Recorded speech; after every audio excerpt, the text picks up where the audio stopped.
நண்பர்கள் அனைவருக்கும் வணக்கம். இன்று தமிழ் இலக்கியத்தின் ஒரு நூலான சிறுபான்றாற்றுப்படையை பற்றி பார்க்க போகிறோம். சிறுபான்றாற்றுப்படையின் ஆசிரியர் நல்லூர் நத்தத்தனார். இவர் ஓய்மான் நாட்டு மன்னன் நல்லியக்கோடனை பாட்டுடை தலைவனாக கொண்டு பாடப்பட்ட நூல்தான் சிறுபான்றாற்றுப்படை. சிறுபான்றாற்றுப்படை கடையேழு வள்ளல்களை பற்றி கூறும் ஒரு நூல். கடையேழு வள்ளல்களை பற்றி கூறும் மற்றொரு நூல் புறநானூறு. இதை எழுதியவர் பெருஞ்சித்திரனார். நூல் குறிப்பு பார்க்கலாம். சிறுபான்றாற்றுப்படை 10 பாட்டு நூல்களுள் ஒன்று. அது தமிழ் இலக்கியங்கள் பொதுவாக இரு பிரிவுகளாக பிரிப்பர். அவற்றுள் அகம் புறம் என பிரிப்பார்கள். ஆற்றுப்படை நூல்கள் மற்றும் மதுரை காஞ்சி ஆகியவை புறம் சார்ந்த நூல்கள். அதாவது 10 பாட்டில் ஆற்றுப்படை நூல்கள் மொத்தம் 5. மதுரை காஞ்சியோடு மொத்தம் 6 புறம் சார்ந்த நூல்களும் 3 அகம் சார்ந்த நூல்களும் 1 அகம் மற்றும் புறம் சார்ந்த நூல்களும் 10 தொகையில் இடம்பெற்றுள்ளன. முதலில் ஆற்றுப்படை நூல்கள் என்றால் என்ன என்பதை பார்க்கலாம். ஆற்றுப்படை என்பது வழிகாட்டுதல் அல்லது வழிப்படுத்துதல் என்பது பொருள்.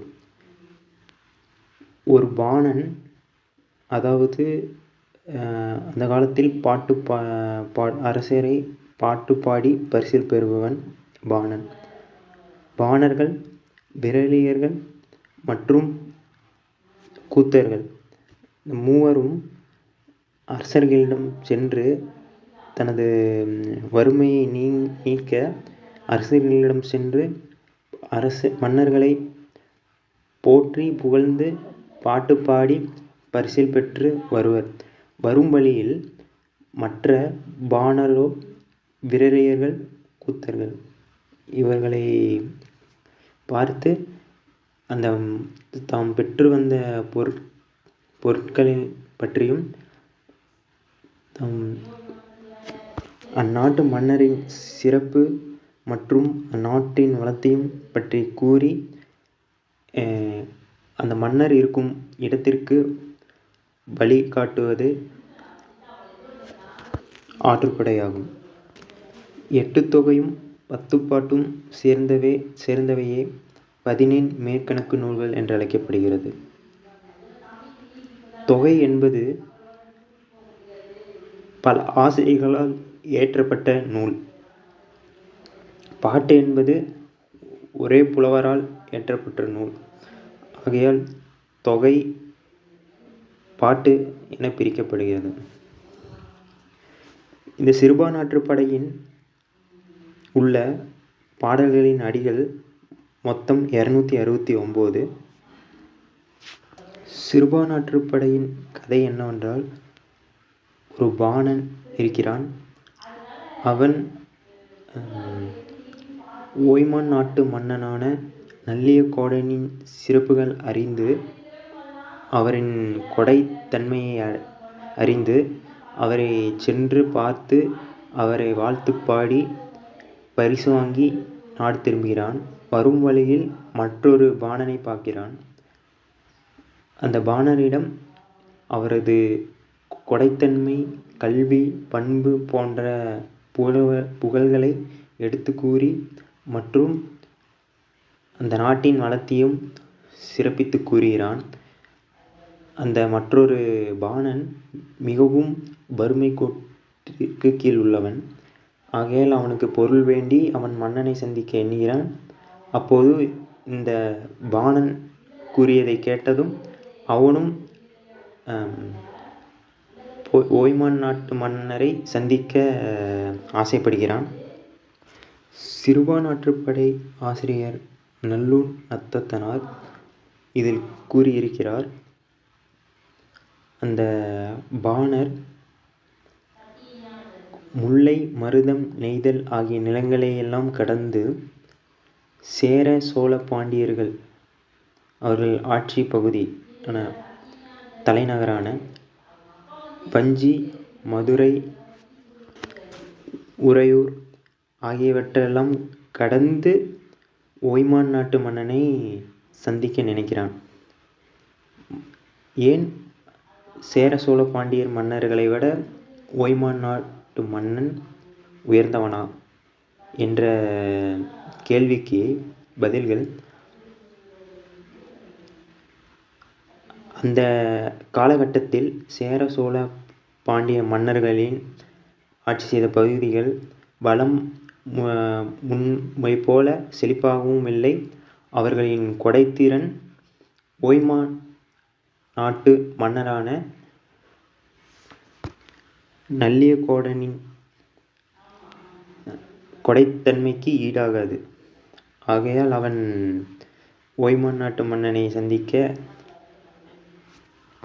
நெடுதொலைவு பயணம் மேற்கொள்கிறான். இந்த பாணனின் வறுமை நிலையை நத்தத்தனார் சிறப்பாக விளக்கியிருக்கிறார். அந்த பாணரின் வீடு ஒரு குடிசை வீடு. அந்த குடிசையின் மேற்கூரைகள் விழும் நிலையில் இருக்கின்றன. அந்த பாணரின் வீட்டில் ஒரு அடுப்பு இருக்கிறது. அந்த அடுப்பு ஓட்டைக்குள் நாய்க்குட்டிகள் இருக்கின்றன. அந்த நாய்க்குட்டிகள் நீண்ட காலமாக இருக்கின்றன. அது எதை குறிக்கிறதுனா, அந்த பாணரின் வீட்டில் சமையல் செய்து நீண்ட நாட்கள் ஆகின்றன. தற்போது வரைக்கும் அவர்கள் வீட்டில் சமையல் செய்வதே கிடையாது. அவ்வளோ வறுமையில் இருப்பதாக அந்த காட்சி குறிக்கிறது. அவர்களின் தரையில் செம்புழுதியில் முளைத்த காளான்கள் பரவி காணப்படுகின்றன. வெறும் மண்ணுத்தரை, அதில் காளான்கள்லாம் குட்டி குட்டியாக முளைச்சிருக்கு. அங்கு ஒரு பெண் மெலிந்த வயிற்றுடனும் கையில் வளையல் அணிந்து காணப்படுகிறாள். அவள் வீட்டிற்கு வெளியே உள்ள குப்பையில் முளைத்திருக்க கீரைகளை யாருக்கும் தெரியாமல் பறித்து வீட்டிற்குள் வந்து யாரும் பார்க்கக்கூடாது என்று நினைத்து கதவை பூட்டிக்கொண்டு அந்த கீரைகளை சமைத்து சாப்பிடுகிறார். இவ்வளவு வறுமையில் இருப்பதாக நல்லூர் நத்தத்தனார் விளக்குகிறார். ஒய்மான் நாட்டு மன்னரான நல்லியக்கோடனின் சிறப்பு என்னவென்றால், கடையேழு வள்ளல்களின் ஒவ்வொருவரின் திறமையும் கொடை வல்லமையும் ஒரே நபரான நல்லியக்கோடனிடத்தில் இருப்பதாக நல்லூர் நத்தத்தனார் மன்னரை சிறப்பித்து சிறுபானாற்றுப்படையில் கூறியுள்ளார். உலகின் தலைசிறந்த கொடையாளர்களாக கருதப்படுபவர்களான தமிழ்நாட்டின் மலைப்பகுதியை ஆட்சி செய்த குறுநில மன்னர்களான பாரி, பேகன், அதியமான், ஆயண்டிரன், வல்வில் ஓரி, காரி, நல்லி ஆகியவர்கள் கடையேழு வள்ளல்கள் என அழைக்கப்படுகிறார்கள். அவர்களின் சிறந்த பண்புகளையும் அவர்கள் ஆட்சி செய்த பகுதிகளையும் பற்றி தற்போது பார்க்கலாம். நாம் பார்க்க போகும் முதல் குறுநில மன்னர் வேள்பாரி. இவர் பரம்பு மலையை தனது ஆட்சி பகுதியாக கொண்டு ஆட்சி செய்து வந்தவர். இவர் பலராலும் அறியப்பட்ட மிகவும் பாரி மன்னன் ஒருமுறை தனது ஆட்சி பகுதிக்கு கீழ் உள்ள பரம்பு மலையில் தனது தேருடன் இயற்கையை ரசித்து கொண்டு நகர்வலமாக சென்று கொண்டிருந்தார். போகும் வழியில் ஒரு முல்லைக் கொடி படர்வதற்கு ஏற்ற சூழலில்லாமல் இருப்பதைக் காண்கிறார். அது படர்வதற்கேற்ற சூழல் கிடைக்கவில்லை என்றால் அது சிறிது நேரம் கழித்து அது வாடிவிடும். அதை அறிந்த மன்னர் தனது தேரை படருவதற்கேற்ற பொருளாக அதை மாற்றுகிறார். இவர் மன்னராக இருந்தாலும் ஒரு சிறிய அஃறிணைக்காக தனது தங்க ரதத்தையே தானமாக அளித்ததால் இவர் மிகவும் புகழ்பெற்ற கடையேழு வள்ளல்களில் ஒருவராக அறியப்படுகிறார். இவரின் வாழ்க்கை மிகவும் சுவாரஸ்யமானது. இவர் ஒருமுறை மூவேந்தர்களான சேர, சோழ, பாண்டிய ஆகியவர்களிடம் போரிட்டு சேர, சோழ, பாண்டியர்களுடனான போரில் வேல்பாரி சேர, சோழ, பாண்டியர்களை தோற்கடிக்கிறான். இதனால் கோபமடைந்த சேர, சோழ, பாண்டியர்கள் சூழ்ச்சி செய்து தானம் பெறுபவராக வேடமிட்டு பாரியை கொன்றுவிடுகிறார்கள். அவரின் வீரம், அவருடைய ஆட்சி பகுதியான பறம்பு மலையின் பலம் போன்றவை சு. வெங்கடாச்சலம் எழுதிய வேல்பாரி என்ற நாவல் மிகவும் சுவாரஸ்யமானதாக இருக்கிறது. இரண்டாவதாக கடையேழு வள்ளல்களுள் ஒருவரான பேகன் பற்றி பார்க்கலாம். இவர் மயிலுக்கு போர்வை போற்றிய பேகன் என அறியப்படுகிறார். இவரின் ஆட்சி பகுதி பொதினிமலை, தற்போதுள்ள பழனியை பொதினி என அந்த காலத்தில் இருந்தது. இவர் ஒரு முறை குளிர்காலத்தில் தனது நாட்டில் காலை நேரத்தில் நடைப்பயணம் மேற்கொள்கிறார். அப்போது அங்கு ஒரு மயில் குளிரால் நடுங்கிக் கொண்டிருந்தது. அதை பார்த்து அவர் பரிதாபப்படுகிறார். ஆகையால் தனது போர்த்திருந்த போர்வையை மயிலுக்கு அணிவிக்கிறார். அவருக்கு அது போர்வை சிறிதாக இருந்தாலும் ஒரு அஃறிணைக்கு தனது பெரும் அன்பு கொண்டு அதை அணிவிக்கிறார். இதனால் இவர் மயிலுக்கு போர்வை போர்த்திய பேகன் என்று சிறப்பிக்கப்படுகிறார். மூன்றாவதாக கடையேழு வள்ளல்களுள் ஒருவரான காரி. இவர் மலையமான் திருமுடிக்காரி என அறியப்படுகிறார்.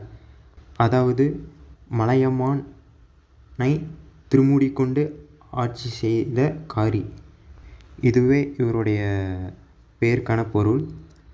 இவர் மலையமான் என்னும் நாட்டை திருக்கோவிலூர் என்னும் ஊரை தலைநகராக கொண்டு ஆட்சி செய்தவர். இவர் வீரம், கல்வி அனைத்திலும் சிறந்து விளங்கியவர். சேர, சோழ, பாண்டிய மன்னர்கள் இவரது நட்பை நாடியிருக்கிறார்கள். இவர் தன் வாழ்க்கையில் ஒருமுறை கூட போரில் தோற்றதே இல்லை. இவர் ஒருமுறை மற்றொரு வள்ளலான ஓரியை போரில் சந்திக்கிறார். அப்போது இருவருக்கும் பயங்கரமாக போர் நடைபெறுகிறது. அதில் காரி ஓரியை கொல்கிறார் போரில். இவர் காரி என்ற குதிரையை வைத்திருந்தார். அதாவது கரிய நிறத்தில் இருப்பதால் காரி என்று அழைக்கப்பட்டது அந்த குதிரை. இவரை நாடி வரும் வானர்கள் மற்றவர் அனைவருக்கும் நல்ல செய்தியை கூறி பொன்னாலான குதிரைகளையும் நிறைய செல்வங்களையும் வாரி வழங்கியவர். கடையேழு வள்ளல்களுள் நான்காவதாக ஓரி. இவர் பல்வில் ஓரி என்று அழைக்கப்படுகிறார். அதாவது வில் கலையில் வல்லவரான ஓரி என்று பொருள். இவரின் ஆட்சி பகுதி கொல்லிமலை, தற்போது நாமக்கல் மாவட்டத்தில் உள்ளது. இவர் தன்னை நாடி வரும் வானர்களுக்கு தன் நாட்டையே பல பகுதிகளாக பிரித்து வழங்கியவர். இவர் ஓரி என்ற புகழ்பெற்ற குதிரையை வைத்திருந்தார். இவர் ஒரு முறை தனது நாட்டில் உள்ள காட்டில் வேட்டையாடுவதற்கு சென்றிருந்தார். அப்போது ஒரு காட்டுப்பன்றி அங்கிருந்தது. அதை கொல்லும் விதமாக காட்டுப்பன்றியை குறிவைத்து தாக்கினார். இவரது பானம் தவறுதலாக வேறொரு இடத்தில் சென்று மறைந்து விட்டது. அந்த காட்டுப்பன்றி தப்பித்து சென்று விட்டது. அவர் அந்த அம்பு போன திசையை நோக்கி சென்று பார்க்கிறார். அவர் எய்த அம்பு ஒரு சிவலிங்கத்தின் மீது துளைத்திருந்தது. அப்போது அவர் நினைக்கிறார், இது குற்றாலர் நாதருடைய லீலை என்று எண்ணி அந்த சிவலிங்கத்திற்கு ஒரு கோயிலை அமைக்கிறார். அந்த கோயில் கைலாசநாதர் என்று அழைக்கப்படுகிறது. அந்த கோயிலில் ஒரு கொடிமரம் உள்ளது. அந்த கொடிமரத்தில் குற்றாலநாதராக வந்த காட்டுப்பன்றியின் உருவமும் காட்டுப்பன்றியை தாக்கிய ஓரி மண் குறிக்கும் விதமாக கேடயமும் அம்பும் பொறிக்கப்பட்டிருக்கும். இவர் ஒரு முறை காரி மன்னருடனான போரில் தோற்கப்பட்டு காரியால் கொல்லப்படுகிறார். அடுத்ததாக கடையேழு வள்ளல்களுள் ஒருவரான அதியமான். இவர் தகடூரை தனது ஆட்சி பகுதியாக கொண்டு ஆட்சி செய்தவர். தகடூரே தற்போது உள்ள தர்மபுரி. இவர் ஒரு முறை கிடைத்ததற்கு அரிய ஒரு நெல்லிக்கனியை காண்கிறார். அவர் அந்த நெல்லிக்கனியை சாப்பிட்டால் தமக்கு ஒரு பயனும் இல்லை என்று அவரது நண்பரான ஔவையாரிடம் அந்த கனியை கொடுக்கிறார். ஔவையார் ஒரு புலவர். அவரது தமிழ் பணியை வளர்க்கும் விதமாக நீண்ட ஆயுள் தரும் அந்த நெல்லிக்கனியை ஔவையாருக்கு தானமாக கொடுக்கிறார். அடுத்ததாக கடையேழு வள்ளல்களுள் ஒருவரான ஆய் அண்டிரன். இவரின் ஆட்சி பகுதி பொதிகை மலை, தற்போது குற்றாலம் என்று அழைக்கப்படுகிறது. ஒரு முறை அவர் காட்டிற்கு செல்லும்போது அவருக்கு கருநீளத்தில் இருக்கும் ஒரு விஷ பாம்பிடமிருந்து அவருக்கு கிடைப்பதற்கரிய ஒரு சட்டை கிடைக்கிறது. அந்த சட்டையை சிவபெருமானாகிய குற்றாலநாதருக்கு அளித்து விடுகிறார். அடுத்ததாக கடையேழு வள்ளல்கள் ஒருவரான பெருநள்ளி. இவர் மலையமான் திருமூடி காரி அவருடைய மிகச்சிறந்த நண்பர். இவரின் ஆட்சி பகுதி நளிமலை, தற்போதுள்ள நீலகிரி. இவரது கொடை எப்பேற்பட்டதென்றால், தன்னிடம் இறந்து வரும் பாணர்களுக்கு பிறரிடம் சென்று யாசகம் கேட்காத அளவுக்கு அவர் செல்வங்களை எல்லாம் சிறிதும் சஞ்சலமின்றி வழங்கி வந்தவர். தன்னிடமே மீண்டும் செல்வத்தை பெற வராத அளவுக்கு அவர் வந்தவர்களுக்கு பெரும் செல்வங்களை வழங்கியுள்ளார். இதனால் இவர் பெருநள்ளி என்று அழைக்கப்படுகிறார்.